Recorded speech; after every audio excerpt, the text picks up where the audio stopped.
السلام عليكم ورحمة الله وبركاته. ازيكم حبايبي؟ عاملين ايه؟ يا رب كلكم تكونوا بخير.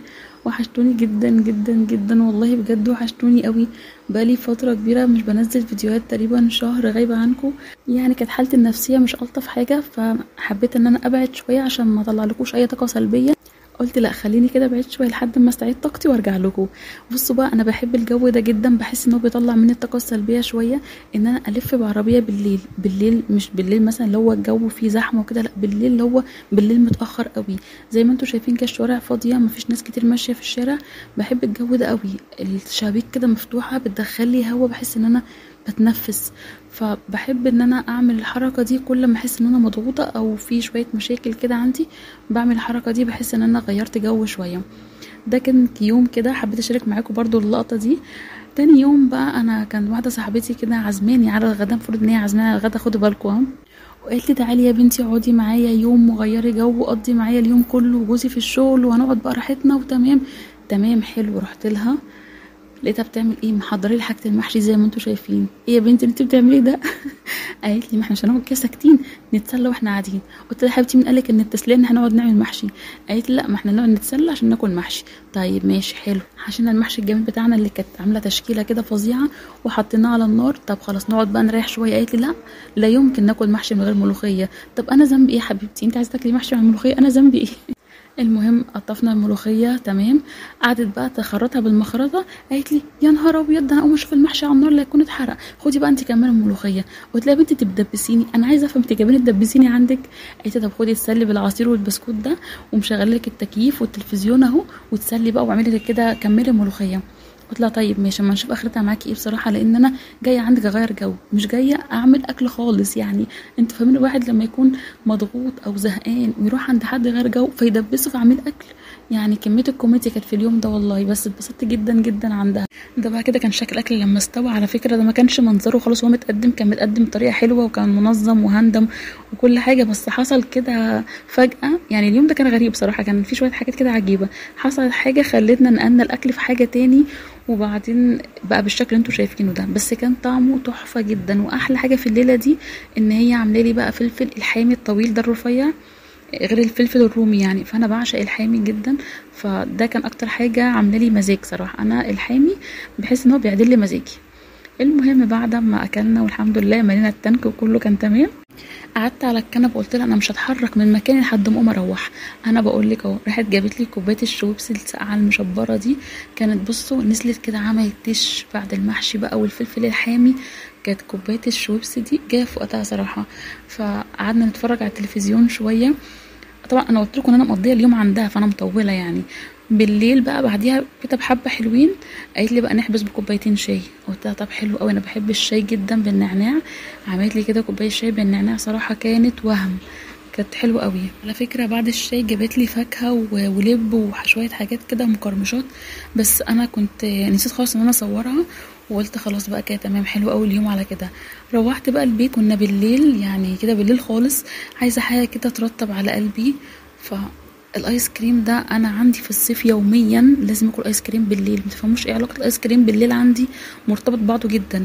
وطبعا انتوا عارفين ان انا الفتره دي قاعده عند ماما، واحلى حاجه في المكان عند ماما ان في وش العماره بتاعتها في سوبر ماركت فاتح 24 ساعه ما بيقفلش. ودي ألذ حاجه بقى موجوده هناك، ان الواحد لو احتاج اي حاجه في اي وقت بالليل بالنهار بيلاقي السوبر ماركت فاتح، وبجيب منه على طول بمنتهى السهوله. ده بقى كده كان يوم تاني. انا حبيت اشارك معاكم اللحظات الحلوه في الفتره بتاعتي دي. يعني انا ما شاركتش معاكم اي حاجه فيها طاقه سلبيه اهو، عشان الناس بس تبقى ايه مبسوطه كده من فيديوهاتي. اي حاجه حلوه او فيها طاقه ايجابيه او حاجه كده فيها فرحه انا صورتها، غير كده ما صورتش حاجه تاني. فاليوم ده انا كنت بجيب اكل كده من عند نعمان، طبعا معروف ومشهور في السويس. كنت جايبه من عنده كريب شاورما فراخ، يعني كده كتير بقى عن البيتزا والسندوتشات وكده، فكان تمام حلو قوي. وبرضو الايس كريم بتاعي كان بعد الكريب بقى. كنت بحب اجرب بقى كل يوم ايس كريم شكل، يعني فاهمين اللي هو اكل حاجه ساقعه وحلوه وفي نفس الوقت بتغيير، مش كل يوم هي. فكنت جايبه التشيز كيك دوت ايس كريم، بس بصراحه ما عجبنيش قوي. مش عارفه هل عشان هو بالفراوله ولا عشان فيه قطعه كيك كده في اخره. يعني عارفين الكيك احس ان هو كان متلج وبعدين ساح، فلا ما حبيتهوش يعني، فتجربه مش هكررها تاني. ده بقى كان يوم تاني خالص كده، كانت ست الكل عاملة لنا الاكل التحفه ده، تسلم ايديها طبعا. فبصراحه الواحد مهما يعمل اكل او مهما يتعلم اكل جديد وحاجات جديده، سبحان الله اكل امهاتنا ليه طعم خاص ومذاق كده خاص، ما تعرفوش سبحان الله، مع انهم ما بيحطوش توابل كتير، ما بيحطوش اي افتكاسات من اللي احنا بنعملها الجديده دي، لا هم بيعملوا الاكل بطريقه زمان وحاجات زمان دي، سبحان الله الاكل بيكون مسكر من ايديهم. المهم بقى كنت بالليل كده عايزه اعمل ماسك، طبعا ماسك الفحم ده مشهور جدا معروف، ده من بوبانا، اللي هو الماسك الاسود ده كده عارفينه، بيشيل الرؤوس السوداء والرؤوس البيضاء من منطقه الانف والمنطقه اللي هي التي زون دي اللي دايما بيكون فيها دهون شويه. بحط منه كده طبقة سميكة شوية على وشي واستنى لحد ما ينشف خالص خالص، وبعدين كده من على الحروف بيتشد كده مرة واحدة. الشدة بقى دي بتطلع كل الرؤوس السوداء، الشعر الوبري اللي هو بيكون صغير قوي مش بيبان دوت، او اللي هو مش بيطلع من الطرق العادية. فبصراحة جميل جدا الماسك دوت. في كمان البديل بتاعه ممكن تعملي في البيت اللي هو الجيلاتين، سواء باللبن او بالمية، برضو حلو جدا، جيلاتين نباتي من عند العطار، تحفة قوي برضو في شيل الرؤوس السوداء والبيضاء. نيجي بقى لاختراعات اخر الليل. عارفين ان الصيف بيجي بالليل، ناس كتير طبعا بتبقى صاحيه وسهرانه وزهقانه وعايزه حاجه كده ترطب على قلبها. اختي بقى تسكت لا، راحت جابت كده الجيلي اللي هو بفراوله دوت، كانت جايبه العلبه اسمها علبه التوفير، تقريبا فيها 3 بواكي زي ما انتم شايفين كجيلي الفراوله، وهي كانت حاطه هنا في البوله دي ميه دافيه على ميه ساقعه، مش فاكره والله قالت لي كام كوبايه، تقريبا 6 كوبايات على ما اتذكر، قالت لي 6 كوبايات ميه و6 معالق سكر، ده اللي انا فاكراه، لو صح غلط قولوا لي بقى انتوا ان ده غلط. دي فيها 3 كده زي ما كنت بوريكم، 3 بواكي في العلبه نفسها. طبعا دي موفره جدا وسعرها مش غالي، والله مش فاكره قالت لي كام، بس سعرها مش غالي.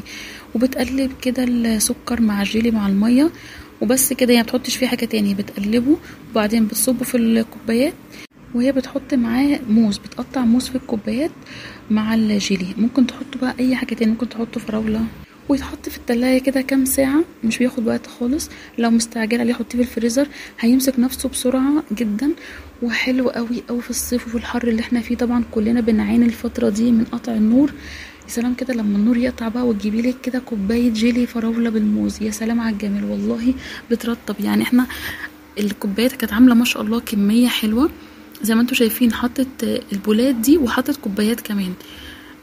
الجيلي بيمسك نفسه والموز زي ما هو بيبقى ما بيتحركش، مش بينزل تحت، لا بيفضل في الجيلي نفسه في الطبق فوق وتحت. بصراحه كان خطير جدا، جربوا بقى الطريقه دي، سهل جدا ما خدش وقت زي ما انتوا شايفين. هو الوقت اللي هي عملته فيه ده هو ده الوقت، بصوا ما شاء الله كميه حلوه كميه كبيره.